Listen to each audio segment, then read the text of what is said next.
ప్రాణాలతో చెలగాటమాడుతున్నాయి ఈ private bus సంస్థలు. ఈశాన్య రాష్ట్రాల్లో రిజిస్ట్రేషన్ చేసుకుని తెలుగు రాష్ట్రాల్లో తిప్పేస్తున్నారు. దానికి అధికారుల నిర్లక్ష్యం కూడా తోడవడంతో ప్రయాణికుల బతుకులు బుగ్గిపాలవుతున్నాయి. ఫిట్నెస్ లేని బస్సులు పట్టించుకునే అధికారులతో ప్రైవేట్ బస్సులు ప్రయాణంపై అనేక ప్రశ్నలు, సందేహాలు వ్యక్తమవుతున్నాయి. ఈ అంశం మీద కూడా మాట్లాడదాం. సార్ గఫూర్ గారు,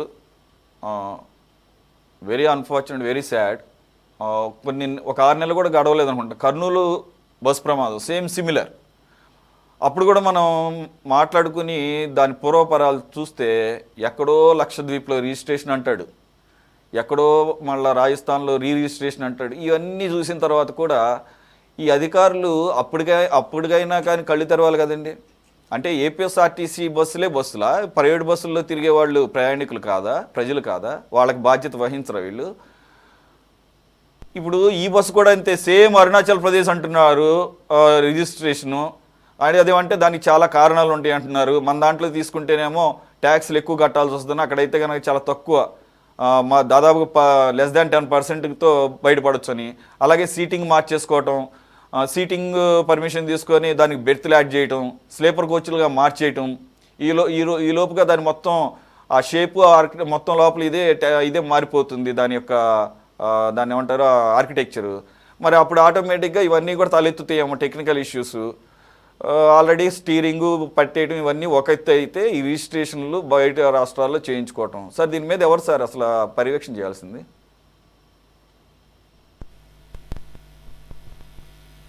అధికారుల యొక్క నిర్లక్ష్యంగా మాత్రమే నేను చూడడం లేదండి, ప్రభుత్వాల నిర్లక్ష్యం. ఒక్క ప్రభుత్వం కాదు, రాష్ట్రము కేంద్రం. ఎందుకంటే ఇప్పుడు ఈ పాలసీ మొత్తం ఎక్కడైనా రిజిస్ట్రేషన్ చేసుకోవచ్చు, ఎక్కడైనా నడుపుకోవచ్చు అనేటువంటి పాలసీ కేంద్ర ప్రభుత్వం తెచ్చింది, బీజేపీ తెచ్చింది. దీనివల్ల ఏమవుతుందంటే కేవలం డబ్బు సంపాదన, ధనార్జన తప్ప ప్రజలు, ప్యాసింజర్ల యొక్క అవసరాలు లేదా వాళ్ళ కష్టాలని ఏం పట్టించుకోకుండా అందరూ ప్రైవేట్ బస్సు యజమానులు పనులు చేస్తున్నారు.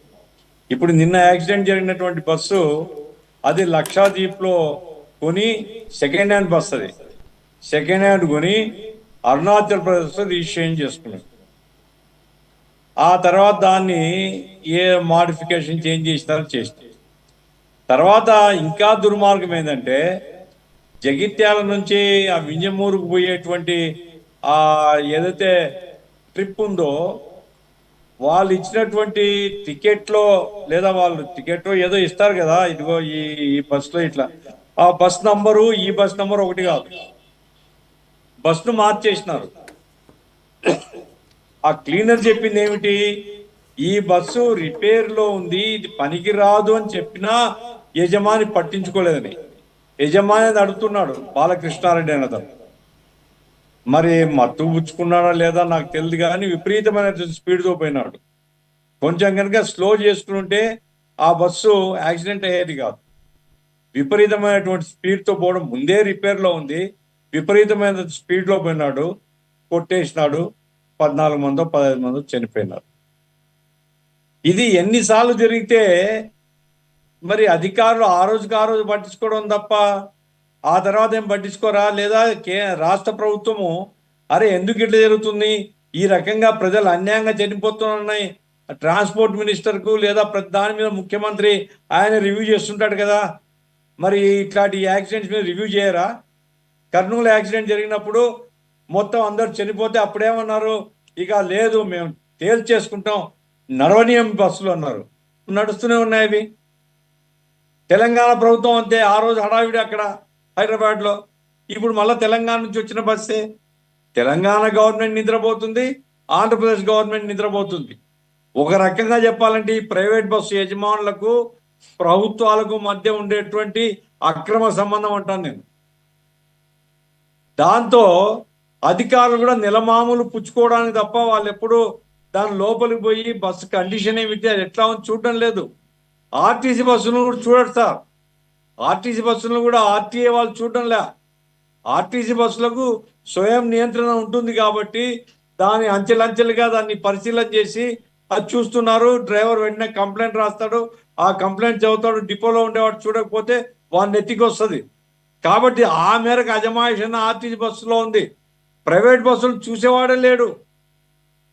నెల నెల మామూలు ఇచ్చేస్తే సరిపోద్ది. ఎంత బాధ అండి. ఒక అన్యాయమైనటువంటి ఒక ఒక మనిషి ప్రాణం పోతే ఎంత బాధ అనిపిస్తుంది. ఇప్పుడు వీళ్ళందరూ ఎవరండి? జగిత్యాల నుంచి వచ్చే వాళ్ళందరూ బతకడానికి పోయిన వాళ్ళు, వలసలు పోయిన వాళ్ళు, సిగ్గుపడాలి రాష్ట్ర ప్రభుత్వం.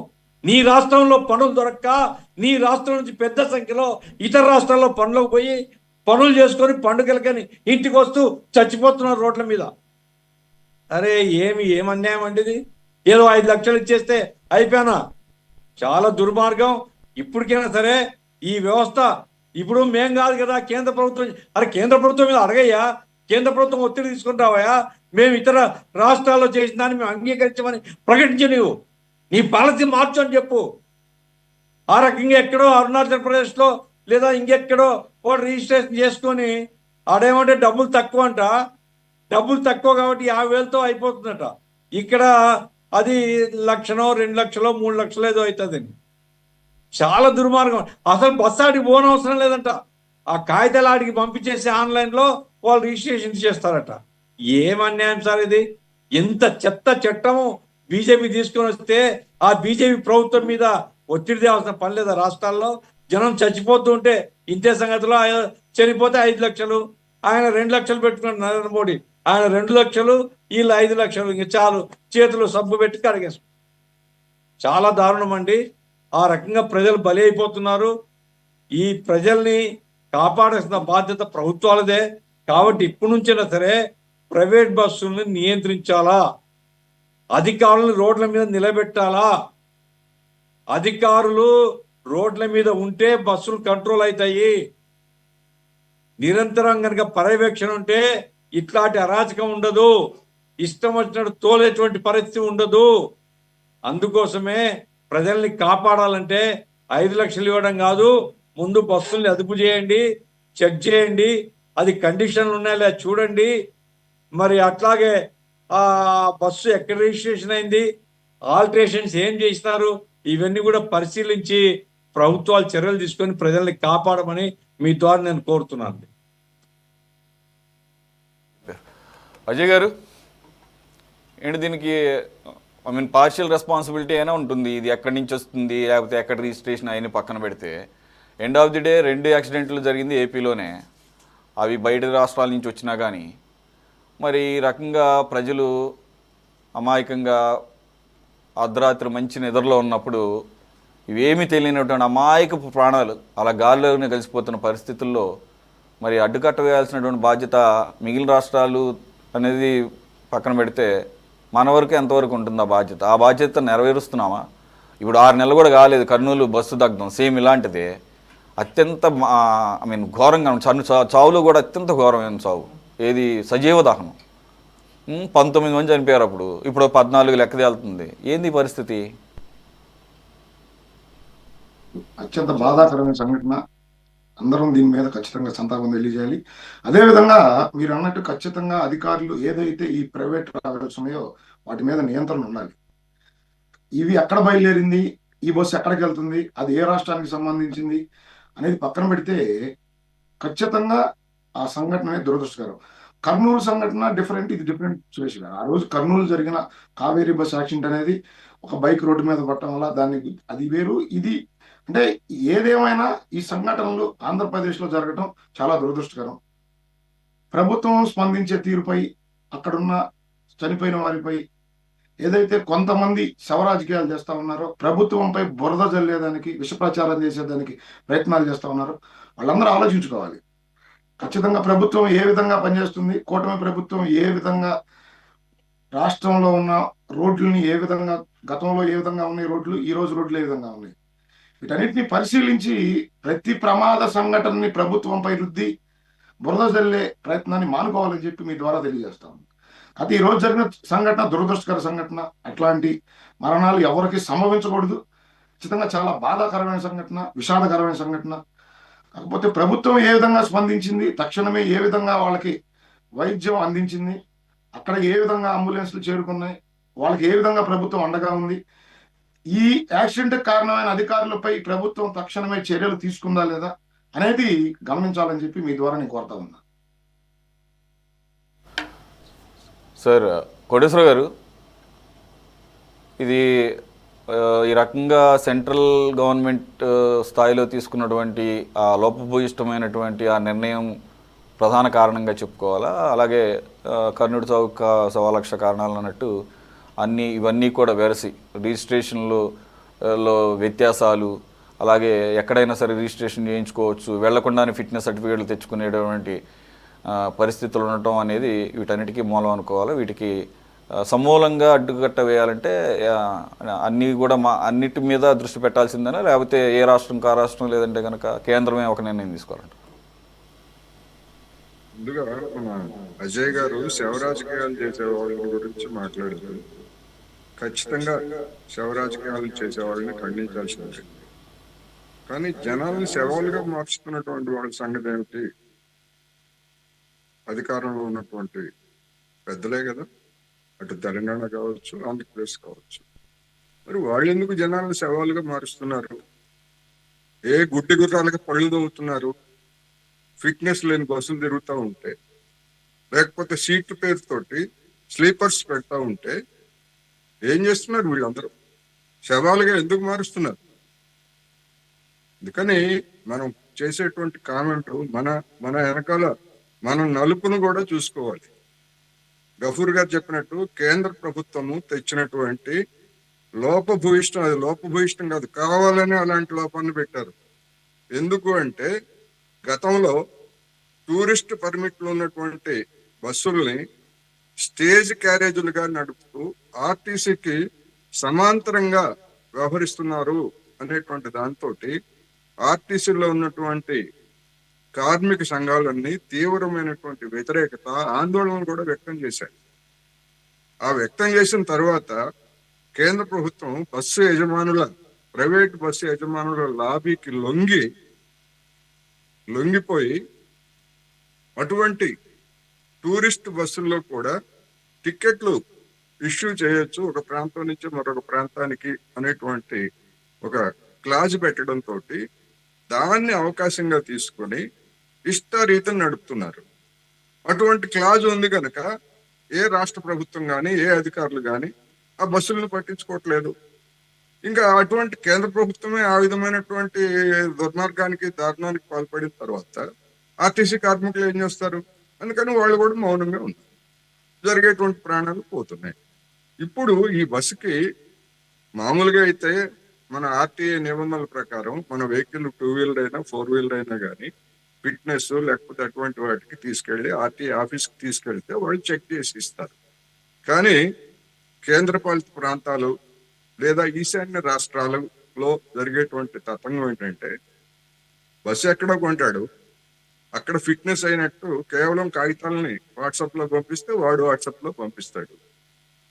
మరి అటువంటి బస్సులు రాష్ట్రంలో తిరుగుతున్నప్పుడు అవి సరిగా ఉన్నాయా లేదా ఆ నిబంధనల ప్రకారమైనా అవి సీట్లతో ఉన్నాయా లేకపోతే స్లీపర్స్ తో ఉన్నాయా, వాటికి అసలు అటువంటి పర్మిషన్ ఉందా లేదా అనేటువంటి విషయాన్ని రాష్ట్రాలు చూసుకోవాలి కదా. ఏ రాష్ట్రంలో తిరిగితే ఆ రాష్ట్రం, తెలంగాణ అయినా ఆంధ్రప్రదేశ్ అయినా.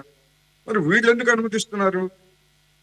వీళ్ళు కూడా ఆ బస్సుల యజమానులతో కుమ్మక్కై వాళ్ళు ఇచ్చే కాసులు గడ్డి తిని జనం ప్రాణాలు తీస్తున్నారు. అధికార యంత్రాంగం వాళ్ళకి మద్దతు ఇచ్చేటువంటి రాజకీయ నాయకులు. అది వైసీపీ హయాంలో జరిగింది, తెలుగుదేశం హయాంలో జరిగింది, బీఆర్ఎస్ హయాంలో జరిగింది, కాంగ్రెస్ పార్టీ హయాంలో జరిగింది 2 రాష్ట్రాలు. లేకపోతే ఇంత అడ్డగోలుగా బస్సులు ఎట్లా నడుపుతారండి?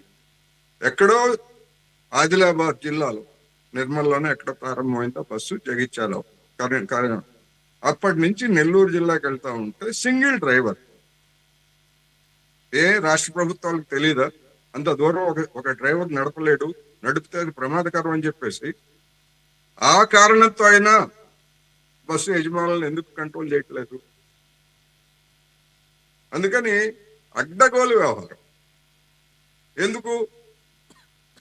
ఆ బస్సులకు కౌంటర్ గా అవసరమైనటువంటి ఆర్టీసీ బస్సులని ఏర్పాటు చేస్తే జనం ఆ విధంగా దుర్మార్గం పాలు గారు కదా, శవాలుగా మారరు కదా, శవ రాజకీయాలు చేసేటువంటి వాళ్ళకి అవకాశం రాదు కదా. ఎందుకని 2 రాష్ట్రాల్లో ఉన్నటువంటి ఆర్టీసీలని బస్సులు ఎందుకు పెంచట్లేదు జనానికి అవసరమైన మేరకు? ఇవన్నీ వదిలిపెట్టేసి ఎవడో శవరాజకీయాలు చేస్తున్నాడు, ఇంకోటి చేస్తున్నాడు. మన కింద ఉన్నటువంటి నలుపు చూసుకోవాలి ముందు. చేద్దాం, శవరాజకీయాలు చేసేవాళ్ళని నేను సమర్థించను, ఖచ్చితంగా ఖండించాల్సిందే. కానీ అసలు కేంద్ర ప్రభుత్వాన్ని ఈ విధమైనటువంటి లోపభూయిష్టమైనటువంటి చట్టం చేస్తే ఇట్లాంటి ప్రమాదాలు జరుగుతున్నాయి, ఈ విధమైనటువంటి నష్టాలు జరుగుతున్నాయి. కేంద్ర చట్టాన్ని మార్చమని ఎప్పుడన్నా ఈ 2 సంవత్సరాల కాలంలో కానీ అంతకు ముందు కానీ తెలుగుదేశం పార్టీ ప్రభుత్వం కేంద్రాన్ని ఏమైనా డిమాండ్ చేసిందా? అసెంబ్లీలో ఏమైనా తీర్మానం చేసిందా? అభిప్రాయాన్ని ఏమైనా చెప్పిందా? జగన్మోహన్ రెడ్డి గారు ఎప్పుడైనా చెప్పారా? ఇక్కడ బీఆర్ఎస్ ప్రభుత్వం చెప్పిందా? లేదా కాంగ్రెస్ ప్రభుత్వం చెప్పిందా? ఎవరూ చెప్పలేదు. అందరూ పెద్ద మనుషులే, అందరూ పెద్ద మనుషులే. అందుకని ఎదుటి వాళ్ళ మీద బ్లేమ్ చేయడం కాకుండా మనం ఏం చేయాలో ఎవరికి వాళ్ళు ఆలోచించుకోవాలనేది నేను ఈ సందర్భంగా చెప్పదలుచుకున్నా. ఇది నేరపూరితమైనటువంటి నిర్లక్ష్యం. కేంద్ర ప్రభుత్వం తెచ్చినటువంటి ఆ చట్టంలో ఉన్నటువంటి మార్పులు దీనికి ప్రధానమైనటువంటి కారణం. వాటి మేరకైనా కానీ ఒక రాష్ట్రంలో బస్సు తిరుగుతూ ఉంటే అది కండిషన్ లో ఉందా లేదా, దానికి ఉన్నటువంటి పర్మిషన్స్ ఏమిటి, సీట్ల స్లీపర్సా అని తనిఖీ చేయాల్సిన బాధ్యత రాష్ట్రాలదే కదా.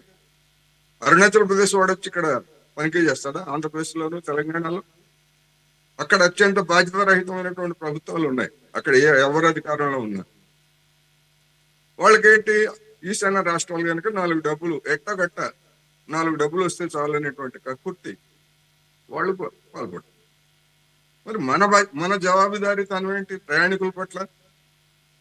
ఏదో 5 లక్షలు ఇచ్చేసాము, లేకపోతే అంబులెన్స్లు పంపించాం, అది పంపించాం, ఇది పంపించాం.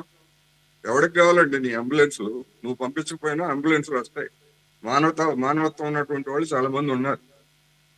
అసలు ప్రాణాలు పోకుండా ఏం జాగ్రత్తలు తీసుకున్నారనేటువంటిది అది మాట్లాడకుండా అది చూడాలి, ఇది చూడాలి. ఏం చూడాలి? ప్రతి యాక్సిడెంట్ లో అంబులెన్స్లు అనేటువంటిది మ్యాండేటరీ. అది ప్రభుత్వం ఉన్నా లేకపోయినా, ముఖ్యమంత్రులు ఉన్నా లేకపోయినా, రాష్ట్రపతి పాలన ఉన్నా ఇంకో లేకపోయినా, అదే అధికార యంత్రాంగం చేయాల్సినటువంటి పని అనేటువంటిది గమనించుకోవాలనేది నేను ఈ సందర్భంగా చెప్పదలుచుకున్నా. అత్యంత దారుణమైనటువంటి నిర్లక్ష్యాన్ని తెలంగాణలో ఉన్నటువంటి ప్రభుత్వం కానీ, ఆంధ్రప్రదేశ్ లో ఉన్నటువంటి ప్రభుత్వం కానీ, గతంలో ఉన్నటువంటి పాలకులు కానీ ఆ విధమైనటువంటి ప్రవర్తనతో ఉన్నారు. అందుకనే రెచ్చిపోతున్నారు. రామారావు గారు ప్లీజ్ కంక్లూడ్ సార్. ఇక్కడ ఒక అంశం అండి, ఈ యొక్క వరుస ప్రమాద సంఘటనల విషయం చూస్తే ఖచ్చితంగా లోపభూయిష్టమైనటువంటి విధానాలు ఉన్నాయి. ఈ విషయంలో పెద్దలు జఫూర్ గారు అట్లాగే కోటేశ్వర గారు మాట్లాడినటువంటి అంశాలతోటి నేను పూర్తిగా ఏకీభవిస్తూ, ఇక్కడ ప్రధాన కారణం ఏంటంటే ఖచ్చితంగా 2 డ్రైవర్లను నియమించుకోవాల్సినటువంటి పరిస్థితి ఉంటుంది. ఇంకోటి ఏంటంటే వీళ్ళ యొక్క పర్మిట్లు కూడా చాలా లోపభూయిష్టమైనటువంటి విధానం. ఈ యొక్క ఆంధ్రప్రదేశ్ లో మనకు తెలిసినంత వరకు జరుగుతున్నటువంటి అంశం ఏంటంటే, ఈ ప్రైవేట్ ఆపరేటర్ల దగ్గర నుంచి ఏదైతే టూరిస్ట్ బస్సులను స్టేజ్ క్యారియర్లుగా నడుపుతున్నటువంటి అంశంలో 50,000 నుంచి నెలకు ₹1,00,000 వరకు మామూలు వసూలు చేసుకుంటున్నారు. అట్లాగే అదనపు లోడ్లతోటి ట్రిప్పర్లు, రోడ్ల మీద లారీలు తిరుగుతున్నటువంటి అంశం కూడా ప్రధాన కారణం. అట్లాగే అసలు ఈ రోజు చాలా మనకు టెక్నాలజీ వచ్చిందండి. అసలు ఆ డ్రైవర్ అనేటువంటి వ్యక్తికి ఆ రెస్ట్ రూమ్లు ఉన్నాయా లేవా, రాత్రిపూట డ్రైవ్ చేసి వచ్చి మరలా పొగలంతా తిరిగి మరలా రాత్రిపూట 2వ రోజు కూడా డ్రైవ్ చేస్తే అతని యొక్క పరిస్థితి ఏంటి, 2వ డ్రైవర్ లేకుండా అనేటువంటి కనీస ఏదైతే బాధ్యత రవాణా శాఖ అధికారులు కానీ ప్రభుత్వం కానీ పట్టించుకున్నటువంటి పరిస్థితి లేదు. ఇవన్నీ కూడా ముఖ్యంగా ప్రభుత్వానికి సంబంధించినటువంటి దగ్గరగా ఉండేటువంటి వ్యక్తులే ఈ యొక్క టూరిస్ట్ ఆపరేటర్ గా చేసుకొని తర్వాత ఇది స్టేజ్ క్యారియర్లు తిప్పాలంటే వాళ్ళకు ప్రభుత్వంలో పెద్దలు కానీ లేకపోతే ప్రజాప్రతినిధుల యొక్క అండలు లేకుండా ఈ పనులు జరగమనేది అందరికి తెలిసిందే. ఇక్కడ మరొక అంశం ఏంటంటే 120 100కు కానీ లేకపోతే 108కి కానీ ఫోన్ కాల్ చేస్తే గంటల కొద్ది కూడా స్పందన లేదు అనేటువంటి విషయం కూడా ఈ యొక్క ప్రమాద సంఘటనలో మనకు వెలుగులోకి వచ్చినటువంటి అంశం. ఇది కూడా ఖచ్చితంగా సరి చేసుకోమని చెప్తున్నాం మేము, ఇక్కడ ప్రశ్నించడం కాదు. కానీ ఈ యొక్క తెలుగుదేశం పార్టీ ప్రతినిధి కానీ వీళ్ళ యొక్క విషయం ఎట్లా ఉందంటే శవ రాజకీయం చేస్తున్నారు అన్నారు. అసలు ప్రతిపక్ష పార్టీ నాయకులే కాదు, అధికార పార్టీ నాయకులు కూడా పరామర్శించారు కదండి. ఎవరు శవ రాజకీయాలు, ఎవరు శవాలని, మనుషుల్ని శవాలుగా ఎవరు మారుస్తున్నారు అనేది కొంచెం ఆత్మవిమర్శ చేసుకుంటే మంచిది. అట్లాగే నేనేం చెప్తున్నానంటే, ఈ యొక్క వరుస ఘటనలు జరుగుతున్నా కూడా ఏదో నిమ్మక ఇంకొక అంశం ఇట్లాంటి ఏంటంటే సంఘటనలు మరొకసారి ఖచ్చితంగా జరగకుండా వీళ్ళు చూసుకోవాల్సిన తనిఖీలు బాధ్యత జరపట్లేదు. ప్రభుత్వంపై ఏదైతే ఉందని ప్రమాదం చెప్పేవారు మీ జరిగినప్పుడు బాధ్యత. ప్రభుత్వం మాత్రం ఒక వారం దీంట్లో రోజులు ప్రభుత్వ వైఫల్యం చెందింది, బస్సులను క్షతగాత్రులకు తనిఖీ సరైన చేసి సమయానికి హడావిడి వైద్యం చేసిన అందించలేదు విషయమే అనే కానీ ప్రచారాన్ని ఎక్కడా మానుకోవాలి. కూడా నిబద్ధత అజయ్ గారు ప్రభుత్వ అధికారులు కానీ అజయ్ గారు, కేవలం లంచగొండితనానికి గవర్నమెంట్ ఫెయిల్యూర్స్ అలవాటు ఉంది అని పడినటువంటి క్లియర్గా తెలుస్తున్నప్పుడు ఏమైంది తీసుకోవడానికి? ఇటువంటి తప్పిదాలు, ఇటువంటి విధానాలు జరుగుతున్నాయి. వీటన్నిటిని కూడా సరి చేసుకోకపోతే ప్రజలు చాలా ఇబ్బందులు గురవుతారు. ముఖ్యంగా చనిపోయిన వ్యక్తులందరూ కూడా కొట్టకూటి కోసం అండి కడుపు చేతపట్టుకొని మీకేం అర్థమవుతుంది? అజయ్ గారు, మీకు అర్థం కాదు. సమయం సందర్భం చూసుకోవాలి మాట్లాడేటప్పుడు. అజయ్ గారు, వీళ్ళు అధికార మతం తనకెక్కిన మాటలు మాట్లాడుతున్నారు. సమయం సందర్భాన్ని బట్టి మాట్లాడాలి. మనం మాట్లాడేటప్పుడు వాళ్ళు చావకేకలు మీకు ఎలా వినపడతాయి? మీకు వినపడవు. ఇప్పుడు అధికార మతం, అధికార దాహం, అవినీతి దాహంతో ఉన్నటువంటి వ్యక్తులకు ఈ విషయాలు అర్థం కావాలండి. ఖచ్చితంగా రోజువారీ కూలీలు పొలిటికల్ గా మాట్లాడాల్సిన అవసరమే లేదు. మీరిద్దరూ కూడా ఈ అంశంలో పొలిటికల్ గా మాట్లాడాల్సిన అవసరమే లేదు. అజయ్ గారు, రామారావు గారు, ఒక నిమిషం ఆగండి. ఈ విషయంలో కూడా పొలిటికల్ గా మాట్లాడితే జనాలు చీకొడతారు. ఆ సంగతి అది గుర్తు పెట్టుకోండి, మనసులో పెట్టుకోండి, మనంలో పెట్టుకోండి. ఎనీవే రైట్, అందరికీ బాధ్యత ఉంది, అందరూ బాధ్యత రహితంగానే ఉన్నారన్న సంగతి ఆల్రెడీ ఎస్టాబ్లిష్ అయింది, ఇంక్లూడింగ్ సెంట్రల్ గవర్నమెంట్. సో అది ఆ రకంగా అందరూ కూడా ఒకసారి ఇంట్రాస్పెక్ట్ చేసుకోవాల్సిన అవసరం ఉంది. ఇంట్రాస్పెక్ట్ కాదు, this is very high time. ఇక్కడ ఉన్నంత ఏది మామూలు సాధారణ మనిషి యొక్క ప్రాణం విలువ ఇంత తక్కువగా, మరి ఆఖరికి వెనకబడినటువంటి ఆఫ్రికా దేశాల్లో కూడా ఇంత ఈ స్థాయిలో లేదేమో అనిపిస్తోంది. Anyway, thanks for joining Ajay గారు, గఫూర్ గారు, రామారావు గారు అండ్ కోటేశ్వర గారు. ఇది వాళ్ళ టాప్ డిబేట్. మరో అంశంతో మళ్ళీ కలుద్దాం. Stay tune to city 24/7.